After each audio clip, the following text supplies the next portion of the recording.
Bab 511. Dia tidak mungkin menungguku. Ibu dan anak itu naik ke apartemen mereka, karena Audrey Han membawa banyak barang, jadi tidak ada tangan tambahan untuk membuka pintu, sehingga kunci pintu dimasukkan dengan sidik jari Glenn. Glenn bertugas untuk membuka pintu, dan kemudian mereka berdua memasuki pintu bersama. Setelah masuk, Glenn mengambil sandal ganti untuk Audrey Han dengan penuh perhatian, dan kemudian berkata, "Mommy, letakkan semua barang dan istirahatlah." Audrey Han memakai sandal rumah dan berjalan ke kulkas. Setelah memasukkan semua bahan yang dibeli, dia pergi ke kamar mandi untuk mencuci tangannya. Setelah mencuci tangannya, dia masuk ke kamar mandi dan mengganti pakaian rumahnya. Barulah Audrey duduk di sofa. Berbelanja ke supermarket benar-benar kegiatan yang melelahkan. Meskipun supermarket sangat dekat dengan rumah, dia harus membawa banyak barang. Ini kegiatan yang melelahkan bagi wanita. "Mommy, apakah tanganmu sakit? Glenn akan bantu pijat ya." Glenn duduk di sebelahnya dengan sangat perhatian, lalu meraih tangannya dan memijatnya dengan lembut dengan tangan kecilnya, sambil berbisik, "Apakah Mommy merasa enakan?" Audrey Han memandang Glenn dengan terharu. Siapa hanya anak wanita yang berhati lembut? Jelas anak laki-laki juga sangat hangat, itu sangat tergantung pada karakternya. Glenn tidak kalah sedikitpun dengan anak perempuan, huhu. Audrey Han mengangguk penuh terharu. "Tentu saja, jauh lebih baik, terima kasih Glenn."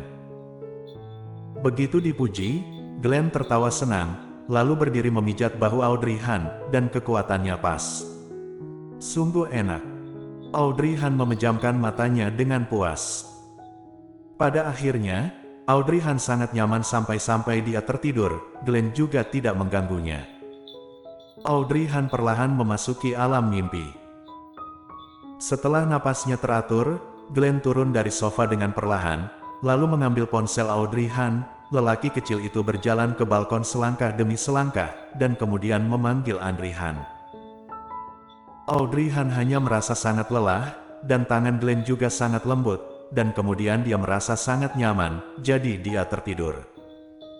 Entah sudah berapa lama dia tidur, sampai mencium aroma makanan. Dia tidak tahu apa yang sedang terjadi, dia jelas sedang dalam mimpi, bagaimana bisa ada bau makanan. Apakah?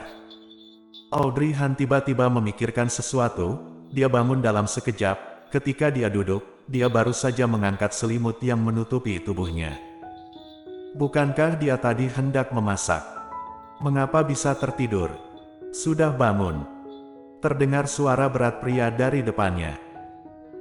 Audrey Han tiba-tiba menoleh ke sumber suara dan itu adalah Audrey Han yang sedang duduk di sofa yang berlawanan, meletakkan buku catatannya di atas meja dan membungkuk saat mengerjakan dokumen.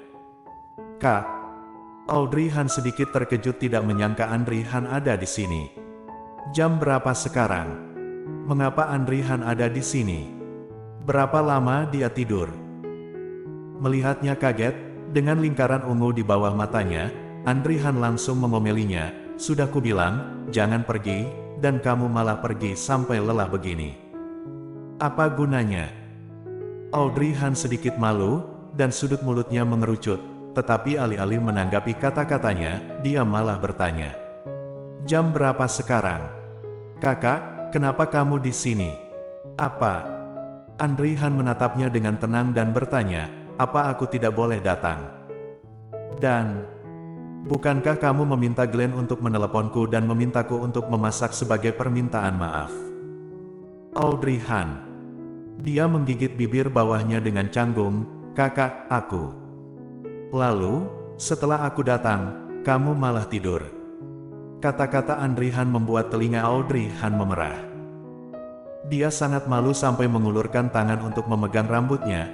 "Itu, aku tidak tahu bagaimana bisa tertidur. Jam berapa sekarang? Biarkan aku memasak." Setelah berbicara, Audrey Han bangun untuk memasak, tetapi setelah dia bangun, dia tiba-tiba ingat bahwa dia sepertinya mencium bau makanan dalam tidurnya barusan. Pada saat ini, aroma makanan melayang, dan itu terlalu nyata. Mungkinkah Gita sedang memasak. Tidak perlu, Gita sudah memasak, kamu bisa lanjut tidur. Audrey Han memegang dagunya dengan canggung, lalu tanpa mengucapkan sepatah kata pun, dia masuk ke dapur. Benar saja, dia melihat Gita yang sibuk di dapur, dan Glenn membantu. Melihatnya masuk, Glenn tersenyum cerah, "Mommy, kamu sudah bangun." Audrey Han mengangguk, dan kemudian menatap Gita, "Kapan kamu datang? Mengapa kamu tidak membangunkanku ketika kamu melihatku tidur?" Melihat ekspresinya yang kaku, Gita tersenyum dan berkata, "Ada apa? Bukankah lebih baik jika aku tidak membangunkanmu dan membiarkanmu terus bermimpi indah? Ini memalukan, tahu." Audrey Han memelototinya, "Apalagi, aku sudah siap memasak sendiri. Tapi, aku malah benar-benar tertidur di ruang tamu." Audrey Han tidak tahu berapa lama dia telah duduk di sisi yang berlawanan, dan semua rasa malu dia tidur terlihat. Memikirkan hal ini, Audrey Han mengulurkan tangannya untuk menutupi pipinya, dengan ekspresi menyakitkan, "Dasar pengkhianat. Hehe, jangan salahkan aku, kakakmu sudah ada di sana ketika aku masuk, dan kamu juga tahu hal-hal bodoh yang aku lakukan sebelumnya, jadi bagaimana aku berani berbicara lebih banyak dengannya? Dia menyuruhku untuk tidak membangunkanmu, kalau begitu aku pasti tak punya muka di depan lelaki idamanku. Kamu hanya memedulikan mukamu. Huff, kamu juga begitu, sama sekali tidak memikirkanku." Keduanya saling mengomel di dapur, benar-benar lupa bahwa ada Glenn yang berdiri di samping mereka. Glenn diabaikan dan merasa sedikit tertekan, tetapi setelah memikirkannya, dia jadi senang lagi. "Ngomong-ngomong, Mommy, Bibi Gita sudah selesai masak ikan, bagaimana jika mengantarkannya untuk kucing di bawah?" Audrey Han jadi teringat akan hal itu, jadi dia mengangguk, "Oke, kalau begitu mari kita turun." "Ya." Glenn mengangguk dengan penuh semangat. Gita menyerahkan piring khusus, dengan 2 ikan yang tertata di atasnya, dan berkata, "Durinya sudah kubuang, kamu memang baik, tapi kalau suka kenapa tidak dibawa ke sini? Rumahmu kan besar, dan ada hanya kita bertiga. Boleh juga kalau ditambah dengan beberapa peliharaan kecil." Audrey Han berpikir sejenak dan setuju dengan perkataan Gita, "Kalau mau pelihara, kita harus membawa mereka ke rumah sakit hewan peliharaan untuk diperiksa terlebih dahulu." "Apakah Glenn mau pelihara?" Glenn berkedip, "Tentu." Ketika keduanya turun dengan membawa ikan, Audrey Han tiba-tiba teringat bahwa masih ada seseorang yang menunggunya di rumah sakit. Pada saat itu, balasan yang ia berikan adalah, jika dia punya waktu, dia akan mengantarkan makanan. Sekarang sudah sangat larut, mungkinkah dia masih belum makan? Setelah memikirkannya, Audrey Han merasa itu tidak mungkin.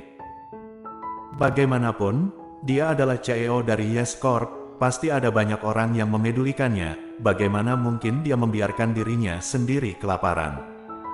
Bersambung.